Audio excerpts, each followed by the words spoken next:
Vamos a leer Colosenses 2, 14 y 15. Anulando el acta de los decretos que había contra nosotros, que nos era contraria, quitándola de en medio y clavándola en la cruz, y despojando a los principados y a las potestades, los exhibió públicamente, triunfando sobre ellos en la cruz. Me referiré primero en orden de aparición al versículo 14 y después aludiré al 15 al final.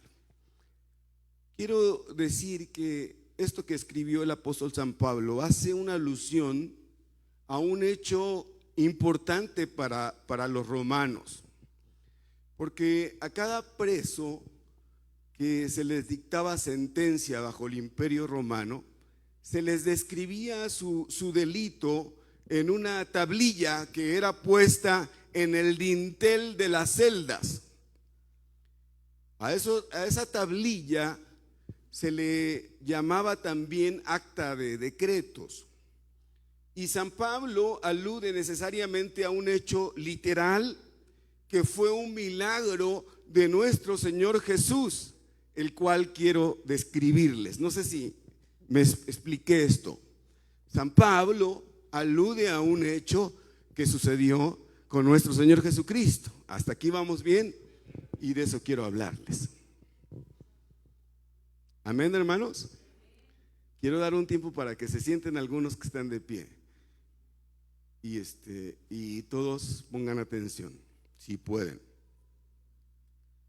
Para lo cual entonces quiero invitarles para que hagamos otra lectura en esta referencia de San Pablo a esto. Mateo 27. Tenían un preso famoso llamado Barrabás. Así que cuando se reunió la multitud, Pilato, que sabía que le habían entregado a Jesús por envidia, les preguntó: ¿a quién quieren que le suelte? ¿A Barrabás o a Jesús, al que llaman el Cristo? Mientras Pilato estaba sentado en el tribunal, su esposa le envió el siguiente recado: no te metas con ese justo, pues por causa de él hoy he sufrido mucho en un sueño. Pero los jefes de los sacerdotes y los ancianos persuadieron a la multitud que le pidiera a Pilato soltar a Barrabás y ejecutar a Jesús. ¿A cuál de los dos quieren que le suelte?, preguntó el gobernador. A Barrabás. ¿Y qué voy a hacer con Jesús, el que llaman Cristo?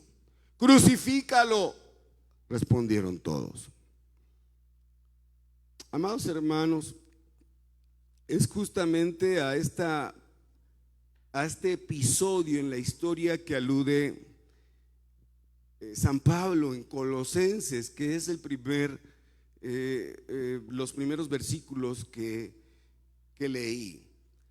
Y me llama la atención entonces que habla de un personaje, el Evangelio, que es Barrabás, de quien quiero hablarles ahora también, porque era un preso famoso. Y para mí los presos famosos de los últimos tiempos, quizás uno de los más famosos es Emilio Lozoya, que los abogados aquí saben que es acusado por fraude, ¿no? del caso Odebrecht.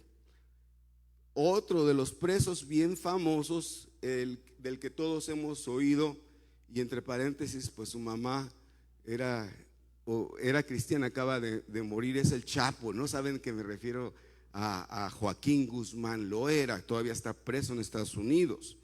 Y no quiero hacer apología de estos presos infames, pero podría tener una lista más larga. Me llama la atención el cuidado que tienen los evangelistas para encumbrar el nombre de un preso famoso. Como lo menciona Mateo, así dice, era un preso famoso, pero yo diría más bien infame. Los 4 evangelistas lo describen. Unos lo describen como ladrón, otros como asesino, y el más meticuloso lo define como un preso político o alguien que se había levantado en contra del imperio romano. A eso se le llama sedición. Era todo un personaje, Barrabás. Estaba en la cárcel, en la fortaleza Antonia. También a la fortaleza Antonia se le llamaba pretorio. Todos hemos escuchado esa palabra. Era una cárcel al estilo romano. Estaba ahí escrito el nombre de Barrabás y el delito: preso por ladrón, por asesino y por sedición. Y también se tenía que poner en esa tablilla a la que alude San Pablo el castigo, y la pena era pena de muerte, sentenciado a morir en la cruz. Estoy hablando de Barrabás. ¿Sí están conmigo? Pero al mismo tiempo de este suceso, Jesús estaba a punto de realizar el milagro más grande de todos. Franco, gracias por el agua, te agradezco mucho. Lo habían llevado preso ante Pilatos a Jesús. Acuérdense que Judas lo había traicionado, ¿no? Entonces lo habían llevado ante Pilatos. Y aunque Pilatos, como ya leímos en el relato, había sido persuadido por su esposa, yo les he dicho aquí que casi en todo hay que obedecer a la esposa. Dije casi en todo. Por lo menos digan amén, hermanos.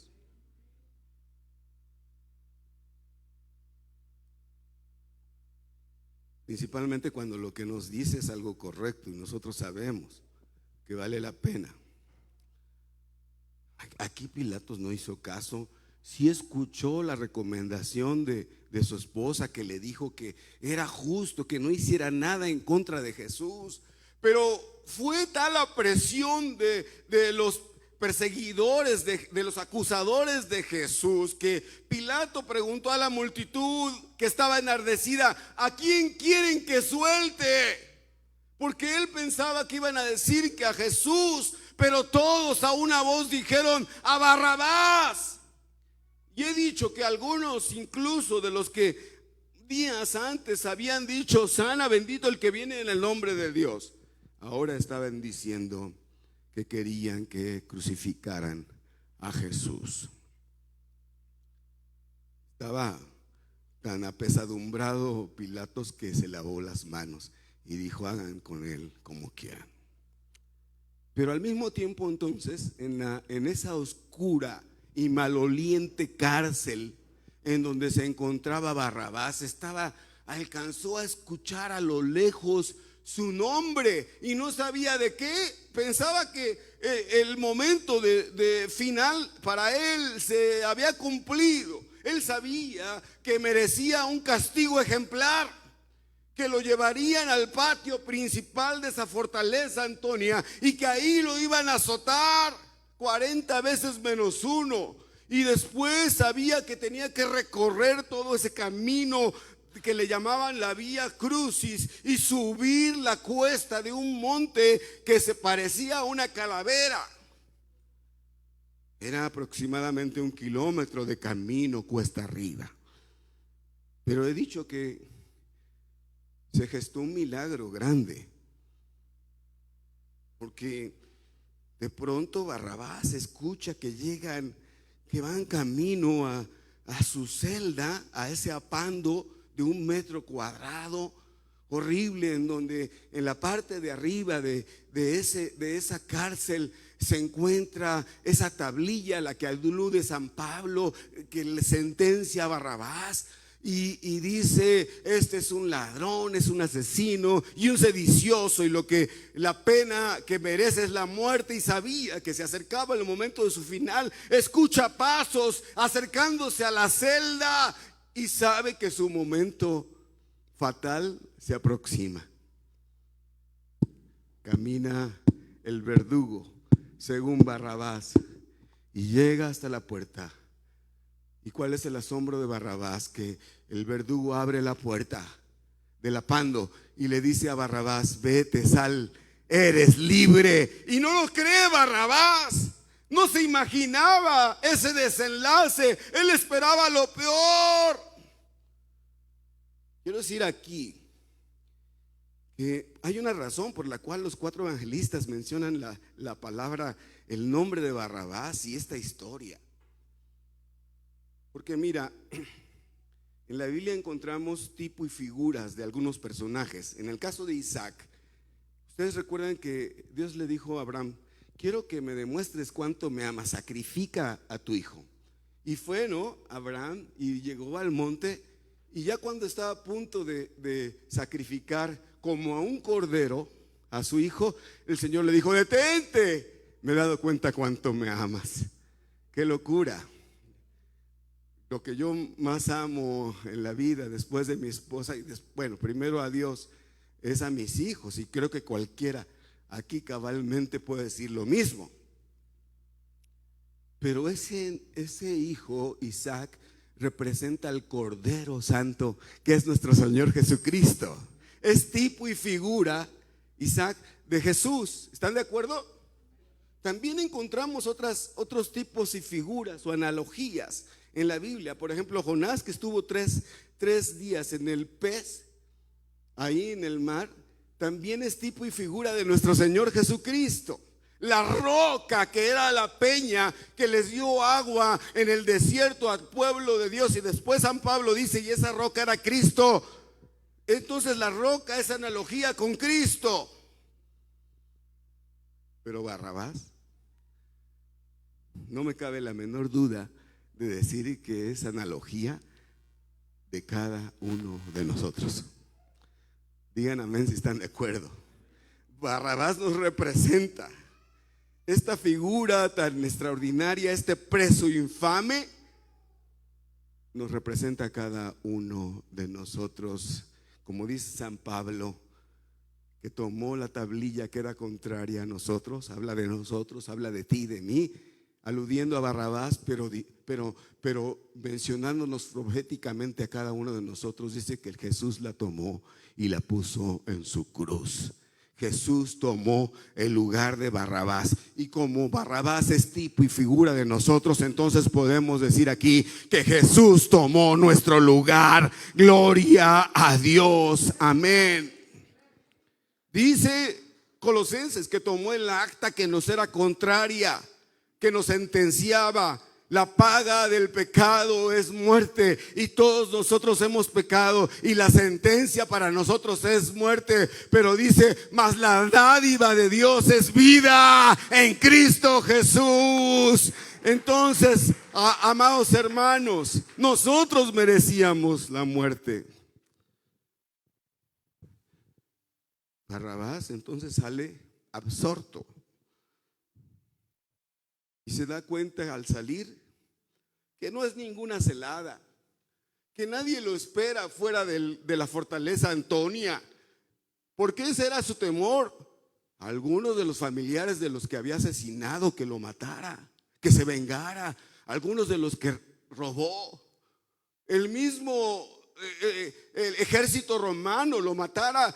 Pero todo mundo lo ignoró, porque todos estaban enardecidos gritando acerca de Jesús: crucifícale, crucifícale. Y aunque no entendía del todo, se quedó absorto viendo toda esa turba, toda esa multitud que gritaba: crucifícale, acerca de Jesús. Y Barrabás sabía que alguien había tomado su lugar, que alguien iba a padecer en su lugar. Sabía que Jesús iba a sufrir en su lugar, porque a Jesús entonces vio Barrabás que lo desnudaron, vio que le quitaron su manto, vio que le pusieron una corona de espinas, vio que recibió 40 azotes menos unos. El soldado que lo azotaba tenía un largo látigo, y ese látigo principalmente tenía algunas tiras que tenían, algunas de ellas, bolas de hierro. Y cuando ese hierro tocaba la piel, el cuerpo de nuestro Señor Jesús, esas bolas provocaban moretones, las cuales se abrían con los demás golpes. Pero no solamente eso, sino tenía rejos también de huesos afilados que laceraban literalmente el cuerpo, la espalda de nuestro Señor Jesús. Y había un tercer rejo, amados hermanos, que era un gancho, una especie de arpón, que era un clavo que entraba en el cuerpo de nuestro Señor Jesucristo y que necesariamente tenía que desgarrar su piel, amado hermano, y dejaba al descubierto sus huesos, los huesos de Jesús, y también sus músculos. Amado hermano, nuestro Señor Jesús perdió mucha sangre en cada latigazo, en cada golpe que recibía, oh amado hermano, y cada azote, cada latigazo perdona y sana nuestras heridas y sana nuestras enfermedades. Isaías dice: por su llaga fuimos nosotros curados y el castigo de nuestra paz fue sobre él. Diga gloria a Dios. Todo esto lo estaba viendo Barrabás. No comprendía del todo lo que estaba sucediendo ahí, pero la multitud estaba enardecida. Después hicieron cargar una pesada cruz a Jesús, un largo camino. El camino de la cruz era común recorrer ese camino para los malhechores sentenciados, pero la gente que antes decía: Hosana, bendito el que viene en el nombre de Dios, ahora se burlaba de él, le escupía, lo golpeaba. Era tanto su cansancio, tanta sangre que había perdido nuestro Señor Jesús, que en ese camino necesariamente tuvo que caer con esa pesada cruz. Iba cuesta arriba en el monte, y un hombre llamado Simón de Cirene tuvo el privilegio de ayudarlo, de cargar su cruz, y le ayudó hasta llegar a ese monte que podríamos decir no era un monte santo, sino era un monte maldito, donde colocaron a nuestro Señor Jesús. Abrieron sus manos, sus brazos, extendieron sus brazos y le iban a clavar grandes clavos. Y eso nos lleva a entender un poco la profecía de Zacarías que dice: y si alguien le pregunta: ¿por qué tienes esas heridas en las manos?, él responderá: son las heridas que me hicieron en casa de mis amigos, el pastor herido, las ovejas dispersas, porque todos sus discípulos lo habían dejado solo. A Jesús lo despojaron de sus ropas, echaron suertes por ellas, lo acostaron encima del madero de esa cruz, abrieron sus brazos y en cada una de sus manos incrustaron un grande y filoso clavo. Sus 2 pies fueron unidos también, fueron traspasados con un clavo mayor, el tercer clavo. Pero yo quiero decirte el significado de cada clavo, amado hermano. El primer clavo significa que el Señor nos hace libres de toda culpa. Todo sentimiento de culpa quedó clavado en la cruz. Amén. Para que tú y yo, hermanos, ya no nos sintamos culpables de nada. Jesús llevó la maldición en ese clavo. Sus manos fueron horadadas. Y el segundo clavo